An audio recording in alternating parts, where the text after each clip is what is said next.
Suatu hari, ada seorang pembunuh berbakat dengan kemampuan membunuh terkuat di bumi sedang menjalankan misi terakhirnya. Setelah membunuh targetnya, ia ketahuan dan melarikan diri. Setelah misi berakhir, ia memutuskan untuk pensiun dan memulai hidup baru sebagai pendidik calon pembunuh muda. Ia pun diberikan identitas baru dan jalur pelarian menggunakan pesawat oleh organisasi. Tak disangka, semua itu adalah rencana organisasi untuk melenyapkan pembunuh terkuat tersebut. Setelah ia memahami kebenarannya, keadaan mulai menjadi kacau dan semua orang termasuk dirinya mati dalam ledakan pesawat. Ketika kesadarannya akan hilang, muncul sosok Dewi yang menawarkan kehidupan baru. Namun, dengan syarat ia harus menyelesaikan sebuah misi, yaitu membunuh para pahlawan di dunia tersebut. Akhirnya, ia pun menerima tawaran tersebut dan bereinkarnasi ke dunia lain. Cerita tentang pembantaian para pahlawan pun dimulai.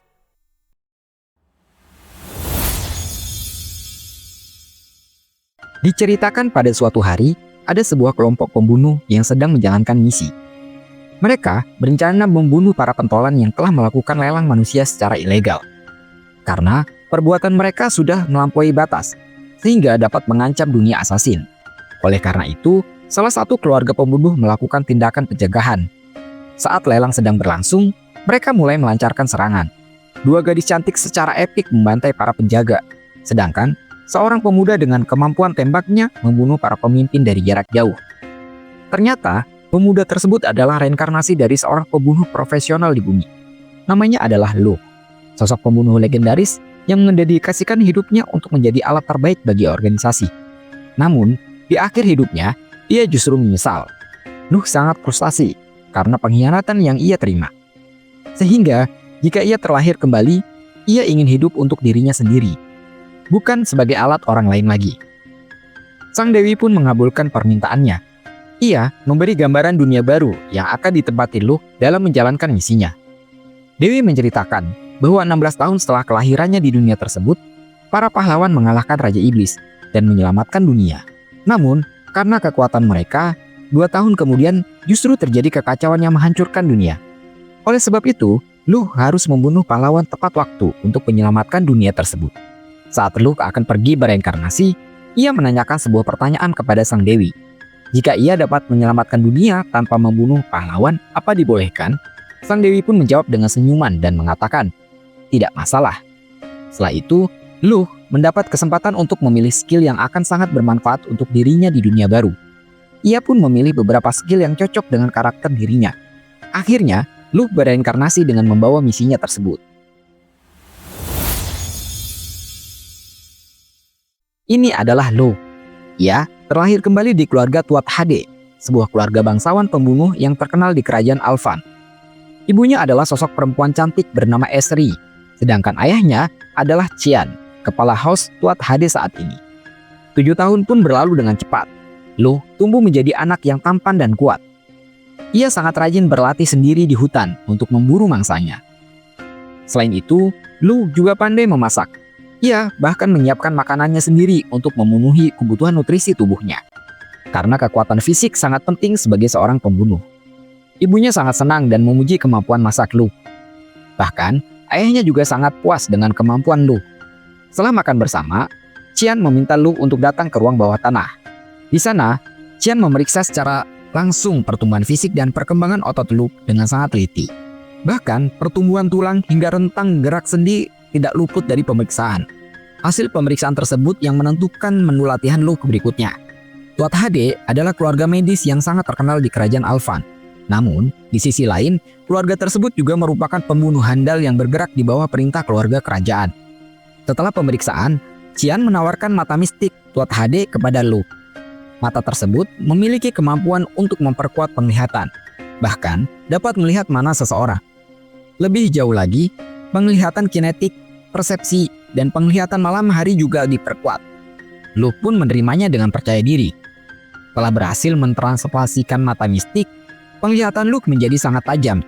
Ia bahkan mampu melihat objek yang sangat jauh dengan jelas. Dan Luke juga dapat melihat mana ayah dan dirinya sendiri. Cian dan Esri sangat senang melihat hal tersebut. Tak lama kemudian, Cian memberitahu bahwa ia telah menemukan guru sihir yang tepat untuk Luke. Sosok guru sihir tersebut adalah seorang gadis cantik Ia bernama Dia Viekone, yang merupakan salah satu dari 5 penyihir teratas di kerajaan Swegel.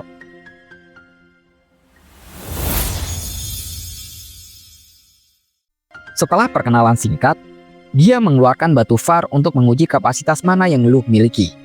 Setelah pengetesan, ternyata Luke memiliki kekuatan mana yang sangat besar. Bahkan batu far tidak sanggup lagi menampung mana Luke. Dia berteriak agar Luke melemparkan batu far tersebut. Setelah dilemparkan jauh, terjadi ledakan besar. Tak lama kemudian, Qian dan Esri pun datang ke lokasi.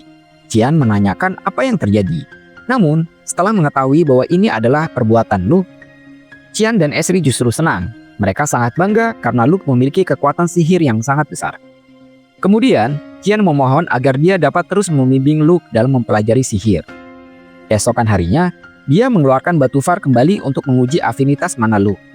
Setelah pengujian, ternyata Luke memiliki afinitas ke semua elemen, mulai dari elemen api, air, tanah, hingga angin. Hal ini sangat mengejutkan dia.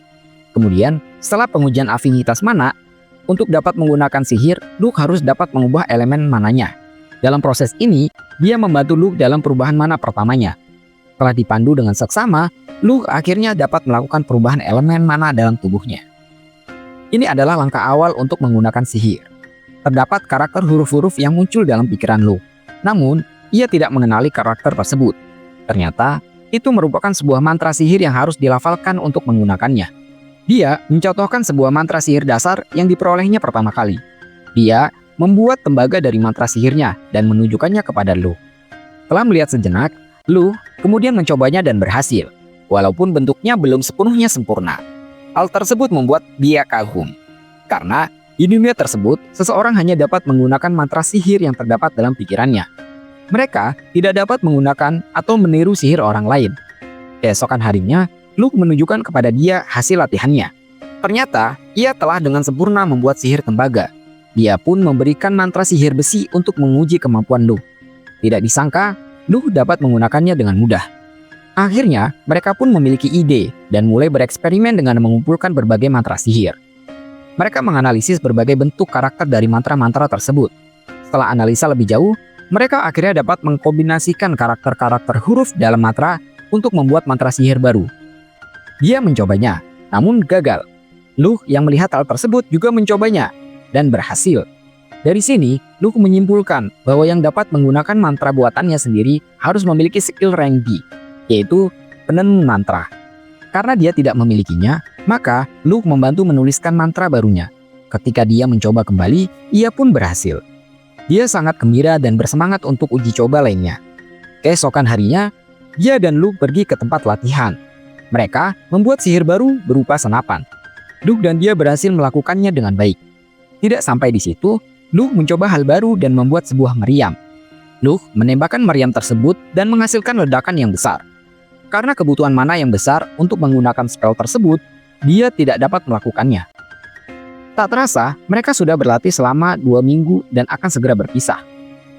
Oleh karena itu, Luke membuat sebuah pisau tajam yang lebih keras dari besi sebagai hadiah kenang-kenangan untuk dia. Mereka berjanji akan segera berjumpa kembali dan menguji penemuan-penemuan sihir baru bersama. Tak lama kemudian, dia memberikan sebuah batu far kepada Luke sebagai kenang-kenangan. Luke pun menerimanya dengan senang. Keesokan harinya, dia berpamitan kepada Luke dan orang tuanya untuk kembali ke kerajaannya. Setelah kepulangan dia, Qian mengajak Luke untuk pergi ke penjara kerajaan. Di sana terdapat narapidana hukuman mati karena berbagai kejahatan yang mereka lakukan. Misi pelatihan kali ini adalah membunuh salah satu seorang perempuan narapidana. Qian ingin mengasah kemampuan membunuh Luke. Tidak hanya itu, Qian berharap dapat membunuh targetnya dengan berbagai pertimbangan, sehingga ia tidak hanya menjadi alat pembunuh saja.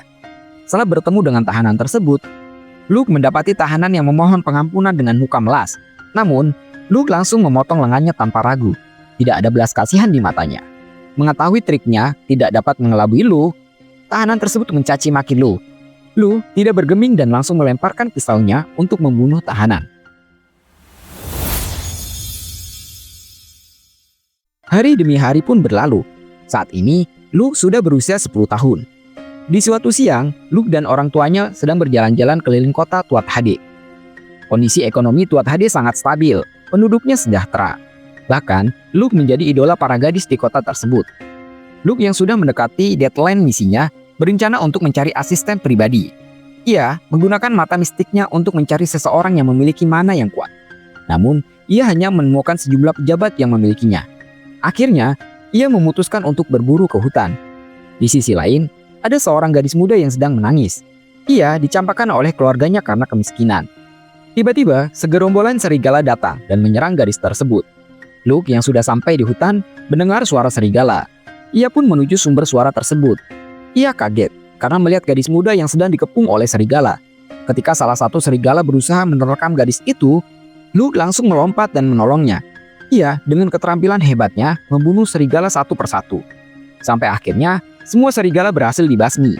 Gadis muda yang melihat kejadian tersebut sangat berterima kasih kepada Luke. Namun, ia juga merasa gugup dan takut.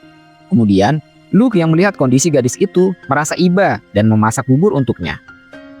Setelah memakan beberapa mangkuk bubur yang hangat, Luke menawarinya untuk menjadi asistennya.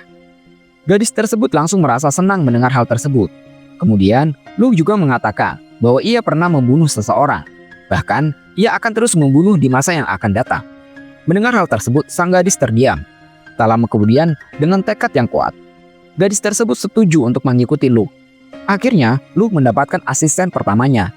Ia bernama Tarte. Tak terasa, 2 tahun berlalu. Saat ini, Luke sudah berusia 12 tahun. Tarte tumbuh menjadi gadis yang sangat cantik. Ia setia menemani dan menyiapkan segala kebutuhan Luke. Sebagai asisten pribadi, Tarte juga berlatih seni membunuh. Namun, ia selalu gagal dalam menggunakan pisau. Ternyata, senjata yang ia sukai adalah tombak. Hal ini sangat merepotkan, karena tombak tidak dapat disembunyikan. Hal ini tidak cocok bagi seorang pembunuh. Akhirnya, Luke berpikir keras untuk mencari solusinya.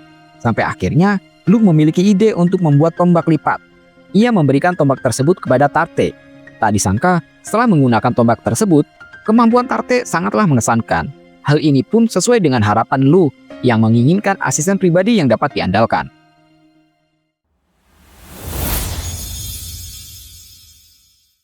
Keesokan harinya, Tarte menemani Luke untuk berkeliling di kota.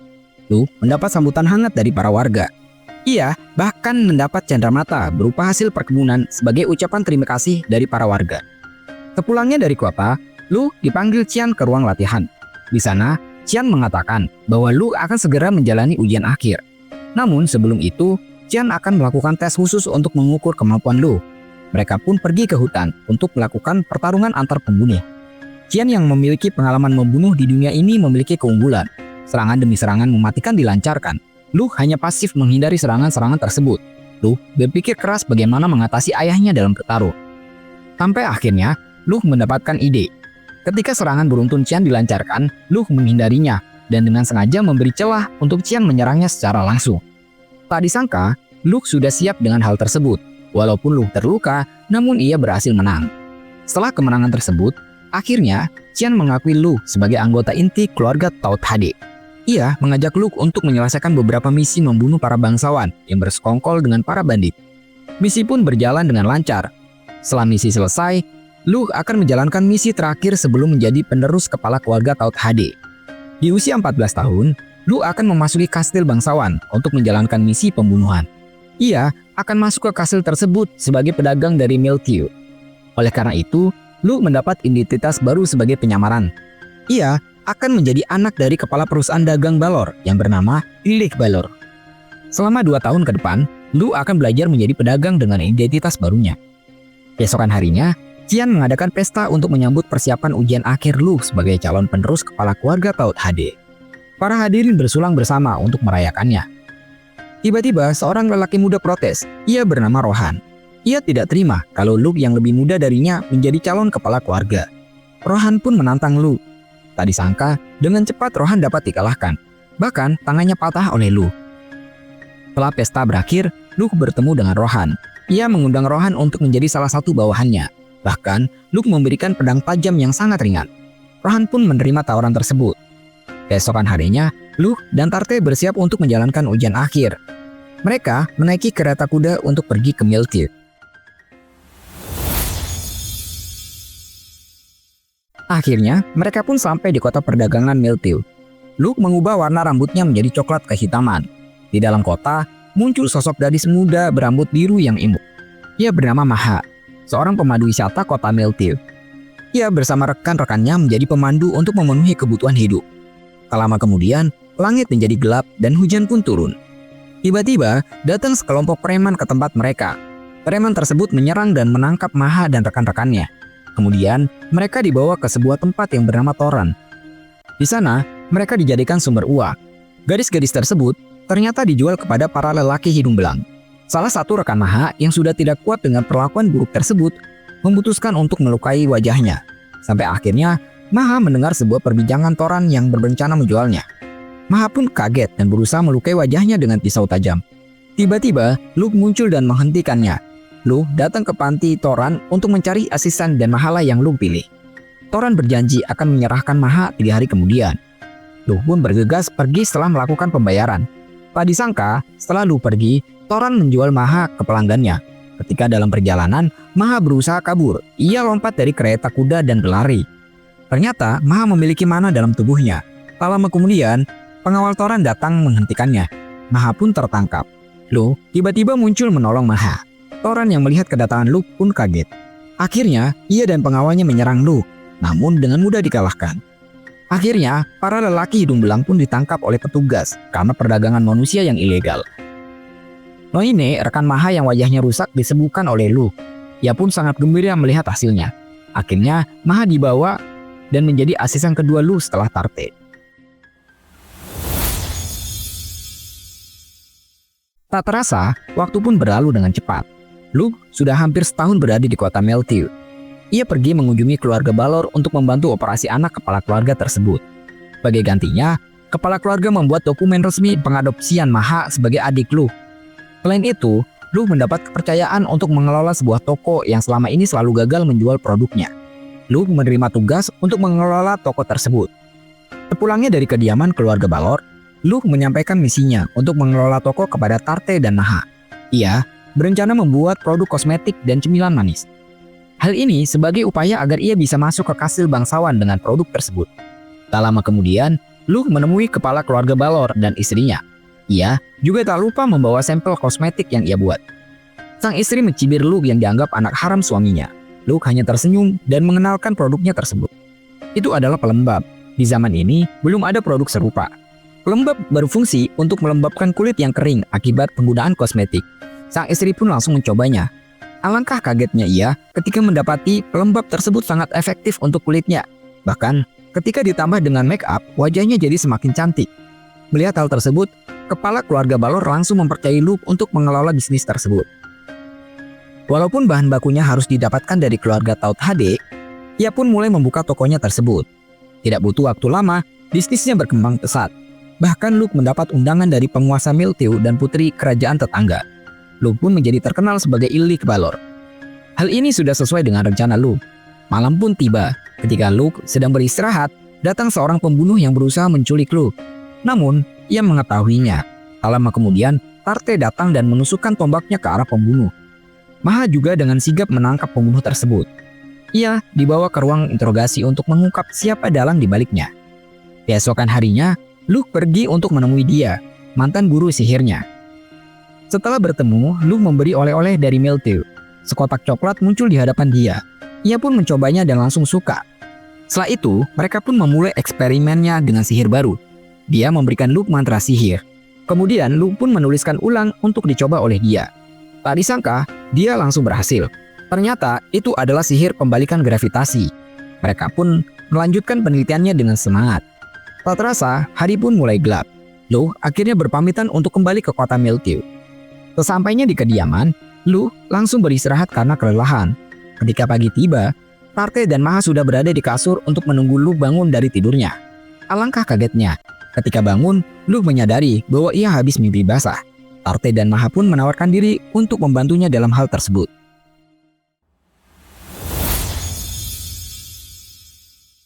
Pada suatu malam, Eva dan rekannya berjalan berdua setelah membeli kado untuk Luke. Tiba-tiba, mereka dihadang oleh 2 preman. Mereka diserang oleh kedua preman tersebut hingga terjatuh. Beruntung, Maha datang menolong dan langsung menghajar preman tersebut. Tak terasa, waktu pun berlalu dengan cepat. Luke dan Tarte sudah hampir 2 tahun tinggal di kota Meltiu. Tarte pun kembali setelah menjalankan misi untuk membunuh para pejabat. Karena misinya tersebut, Tarte mendapat julukan gadis tempur secepat kilat. Karena efisiensi gaya bertarung Tarte yang sangat cepat membunuh lawan-lawannya. Misi Luke sudah selesai, sehingga mereka berencana kembali ke kampung halamannya. Ketika malam tiba, Luke berbincang dengan Maha tentang bisnis kosmetik dan coklatnya. Bisnis tersebut mengalami perkembangan yang sangat pesat. Maha berencana untuk melebarkan sayap ke kota sebelah. Mereka akan mengakuisisi perusahaan yang diambang kebangkrutan. Luke pun menyetujui rencana tersebut. Tak lama kemudian, Eva dan rekan-rekannya datang. Mereka memberi hadiah kenang-kenangan kepada Luke. Ia pun menerima hadiah tersebut dengan senang hati. Keesokan harinya, Luke dan Tarte bersiap untuk berangkat ke kampung halaman. Maha tidak ikut bersama mereka, karena ia memiliki tugas untuk mengatur bisnis Milteau. Sebelum pergi, Maha memberikan hadiah kenang-kenangan kepada Luke, yang berupa boneka kecil. Maha berharap boneka tersebut dapat menemani Luke menggantikan dirinya. Luke menerima hadiah tersebut dan berjanji akan sering-sering datang untuk menjenguk Maha. Mereka berdua pun berangkat dengan kereta kuda. Ketika kereta kuda melintasi sebuah padang, Luke tiba-tiba merasakan nanak. Ternyata ada segerombolan serigala yang menghadang mereka. Luke dan Tarte pun turun dari kereta kuda. Tarte yang telah menjadi pembunuh profesional langsung menghajar gerombolan serigala tersebut dengan tombaknya. Mereka pun dengan cepat dibasmi. Perjalanan mereka dilanjutkan. Tak lama kemudian, mereka sampai di Tuat Hade. Para petani yang melihat kedatangan Luke langsung menyambutnya. Tidak lupa, mereka juga memberi Luke cenderamata berupa hasil panen. Luke dan Tarte pun akhirnya sampai di kediaman keluarga Tuat Hade. Luke langsung disambut oleh ibunya dengan pelukan hangat. Setelah beberapa saat, Luke datang ke kantor ayahnya. Qian sangat senang dengan kinerja Luke selama 2 tahun ini. Hal tersebut bahkan di luar ekspektasinya. Tak lama kemudian, wajah Qian menjadi serius. Ia mengatakan salah satu tujuan misi Luke ke Milteau adalah agar Luke dapat mencari jalan hidup selain Tuat Hade. Setelah perbincangan yang panjang tentang jalan hidup, Luke dengan tegas memilih untuk menjadi Tuat Hade, pembunuh yang selalu menjaga kedamaian kerajaan Alfan dari kegelapan. Luke memilih jalan hidup sebagai pembunuh bukan untuk melindungi kerajaan Alfan. Namun, ia hanya ingin orang-orang yang ia cintai dapat hidup damai dan bahagia.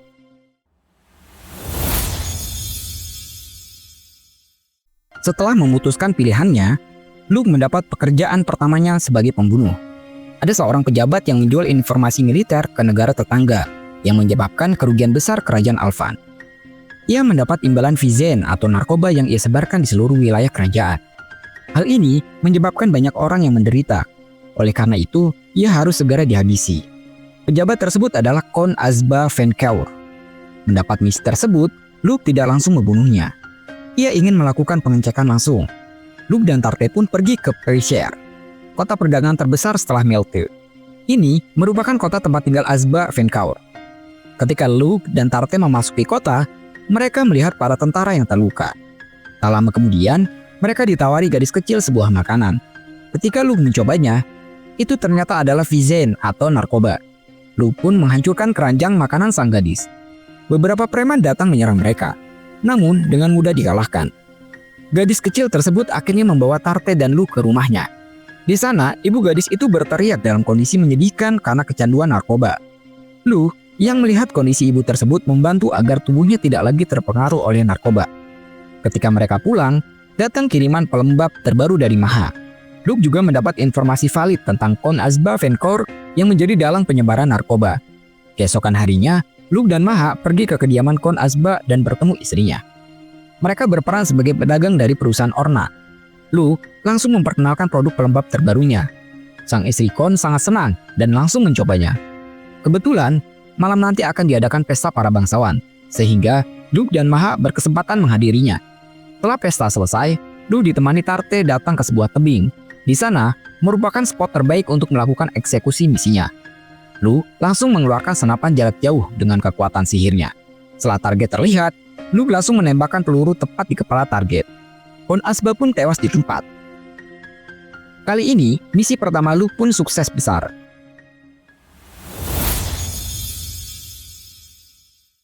Hari demi hari pun berlalu. Luke dan Tarte sedang melakukan latihan di sebuah pantai. Mereka berlatih untuk mengendalikan perahu layar di air laut. Setelah pelatihan mereka selesai, Maha pun menunggu di tepi pantai. Tak lama kemudian, Maha memberitahu beberapa informasi.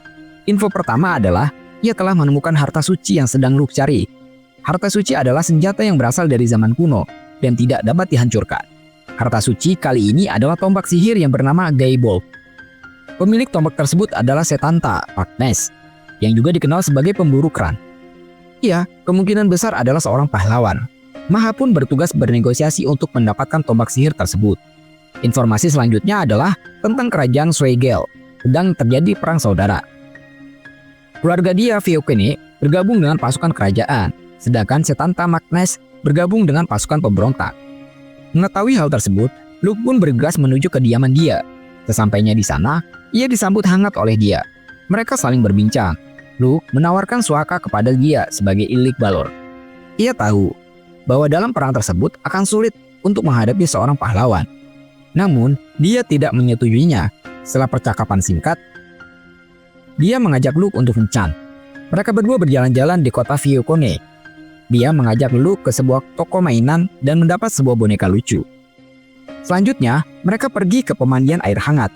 Dia menyewa seluruh tempat, sehingga mereka dapat mandi berendam bersama. Kemesraan mereka pun berlanjut, sampai akhirnya mereka makan di sebuah restoran. Dia meminta Luke agar memasak makanan kesukaannya.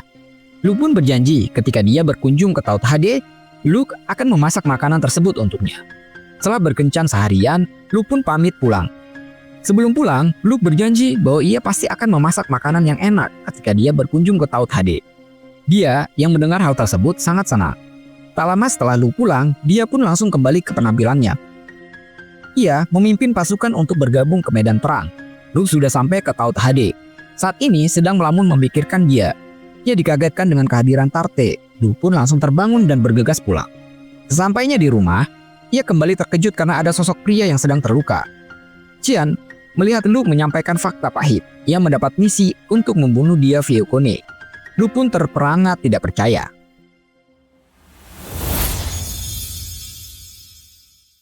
Lebih jauh, Qian menjelaskan bahwa Luke boleh menolak misi tersebut. Ini adalah misi spesial yang melibatkan perasaan pribadi yang bertentangan dengan prinsip Tuat Hade.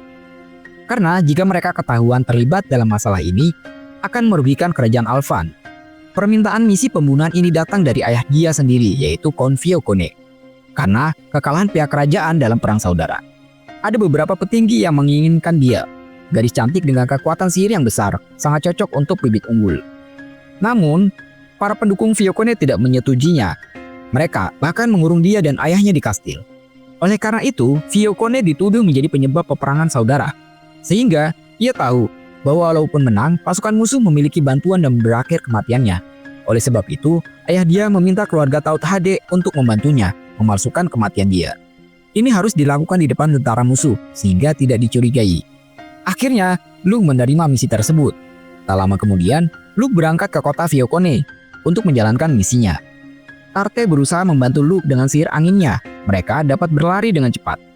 Tarte menghalau angin sekaligus menarik Luke agar Luke dapat menghemat mananya. Setelah setengah perjalanan, Tarte pun sampai pada batas mananya. Oleh karena itu, Luke melanjutkan perjalanannya sendiri. Sesampainya di Fiokone, Luke memperhatikan situasi. Terdapat banyak prajurit yang menjaga kastil. Pasukan musuh pun mengepung mereka. Luke menyerang beberapa pemimpin pasukan dengan tembakan. Situasi pun mulai menjadi kacau. Sampai akhirnya, Luke membuat sebuah ledakan api beruntun yang membuat keadaan semakin kacau dan tak terkendali. Pasukan musuh yang melihat hal tersebut mengambil kesempatan untuk menyerang. Dalam kekacauan tersebut, Luke berhasil menyelinap ke dalam kastil dan bertemu dengan dia. Di sana juga berdiri ayah dia yang telah menunggunya. Dia sangat terharu karena kedatangan Luke.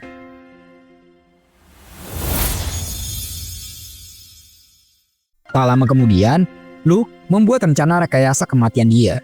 Ketika dia hendak meneriakkan keputusan bunuh diri kepada para pendukungnya, tiba-tiba Luke merasakan aura bahaya. Sebuah tombak besar menyerang mereka. Ledakan pun terjadi. Beruntung, mereka dapat menghindarinya tepat waktu. Luke langsung mengeluarkan meriamnya untuk membalas serangan tersebut. Ia menembakkan meriam tersebut ke arah musuhnya. Ledakan besar pun terjadi. Tak lama kemudian, sosok muncul dari bekas ledakan. Ternyata, ia adalah Setanta Magnus. Ia langsung mengeluarkan kekuatan berseknya. Luka-lukanya langsung pulih seketika. Setanta menantang Luke untuk berduel. Luke yang mendengar tantangan tersebut pun menerimanya. Namun dengan syarat, jika ia dapat mengalahkannya, pasukan musuh harus ditarik keluar. Setanta tentu saja menyetujuinya. Luke sangat percaya diri dalam duel kali ini, karena ia sudah lama menyiapkan serangan mematikan. Itu adalah tongkat ilahi, sebuah senjata yang Luke ciptakan dari hasil penelitian sihirnya. Ketika pertarungan dimulai dengan lemparan koin, tongkat ilahi berhasil mengenai sasaran dengan tepat. Terjadi ledakan yang sangat besar. Luke pun terpental karena ledakan tersebut dan pingsan. Sedangkan Setanta tewas hancur lebur dalam ledakan tersebut. Ketika Luke sadar, dia sudah berada di depannya. Dia memeluk Luke karena bersyukur ia selamat. Akhirnya, mereka pun berciuman. Setelah misi berakhir, Luke kembali ke Taught HD. Tak disangka, dia juga ikut. Ia mendapat identitas baru sebagai adik Luke dan tinggal bersama di Taught HD. Tak lama kemudian, Qian mendapat kabar bahwa kerajaan Alvan kedatangan seorang pahlawan. Ia bernama Tuan Epona Rhiannon.